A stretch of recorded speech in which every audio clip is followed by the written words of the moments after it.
Привет, привет, привет, песеры, с вами Морж. Давно нужно было сделать это видео, это одна из основ игры, но что-то я забыл. Короче, наверстываю упущенное, так сказать, и хочу с вами поговорить о стилях, которые присутствуют у игроков, собственно, в eFootball 2023 Mobile. До сих пор не все люди разобрались, а какие стили куда, а что как работает, а на каких позициях работает, а где не работает.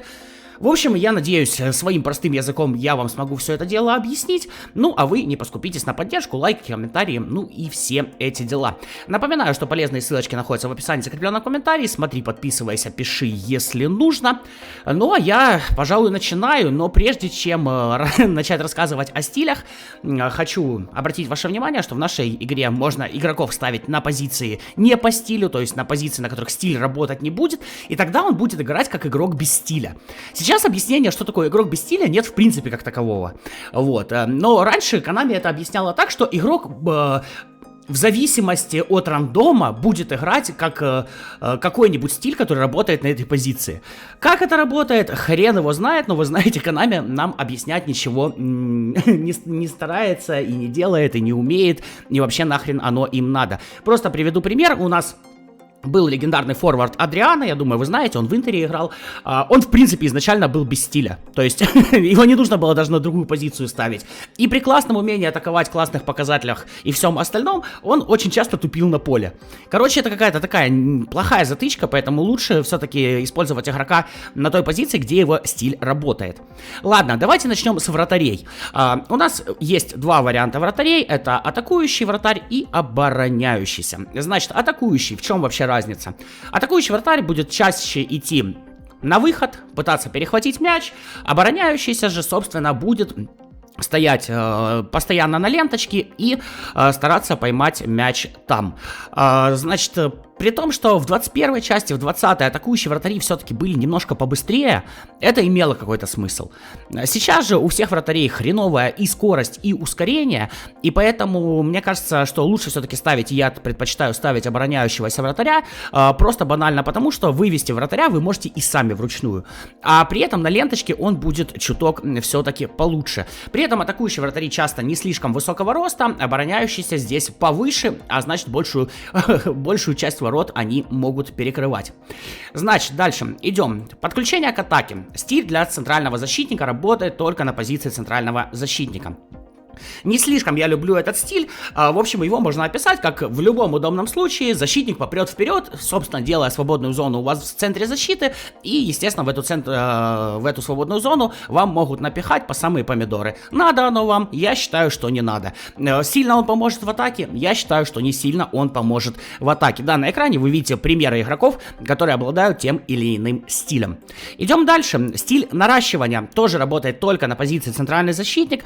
Это игрок, который не идет вперед, он четко держит свою зону центрального защитника и при этом чаще всего обладает достаточно неплохим пасом, чтобы начинать атаки. В принципе, это мой любимый стиль для центрального защитника, а чаще всего я использую наращивание плюс разрушитель. Ну, до разрушителя мы, конечно же, еще дойдем. Вот такую вот пару. Дальше идем на фланг. Стиль обороняющийся защитник. Мой любимый стиль для левого и правого защитника. Работает он только на правом и левом защитнике. Короче, вперед не идет, обладает хорошими показателями в защиту и достаточно неплохой скоростью и ускорением. При этом, допустим, тот же пас навесом ему не особо нужен, потому что за центр поля он идти не должен. Вы можете мне сказать, что, блин, они иногда ходят за центр поля, и я скажу вам, да, иногда ходят, потому что иногда у нас ни хрена в нашей игре не работает, так как сами Konami прописали, чтобы оно работало. Это, конечно, очень сильно раздражает. Идем дальше. Атакующий крайний защитник. Достаточно редкий стиль в нашей игре, на самом деле. Подключается к атакам, но подключается к атакам не по флангам. Работает он на правом и левом защитнике. Подключается к атакам он не по флангам, а он после центра поля начинает смещаться в центр. То есть, если вы играете, допустим, в условный контроль мяча, то именно атакующие крайние защитники для вас будут более выгодные, чем другие атакующие защитники, к которым мы тоже сейчас перейдем. Короче, где-то до центра поля бегут по флангам, потом начинают смещение в центр. Работает на правом защитнике и левом защитнике, как я уже сказал. Дальше у нас просто атакующий защитник.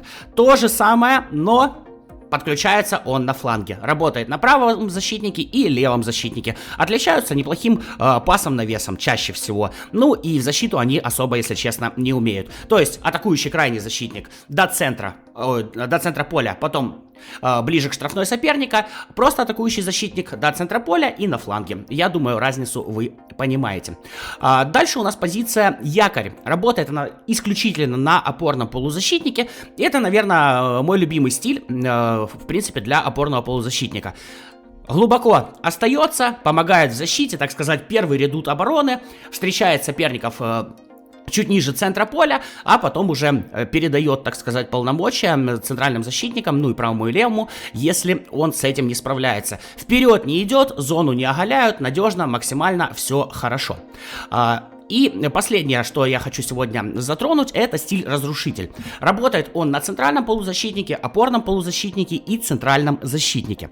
В общем, весь смысл разрушителя — это огромная агрессия, хорошие подкаты, в принципе, неплохое умение в защиту. То есть это такой цепной пес центра поля и центра защиты. Насколько часто разрушители используют именно в центре защиты? Ну, я бы не сказал, что слишком часто. Скорее, это позиция для опорника и ЦЗшника. То есть, если якорь более пассивный опорник, но при хороших статах в защиту, то разрушитель — это более агрессивный опорник. Ну и более агрессивный центральный защитник тоже, в общем-то.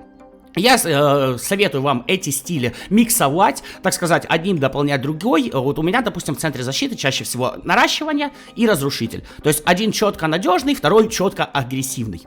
Вот такие стили у нас есть у опорников, центральных защитников, правых защитников, левых защитников и вратарей.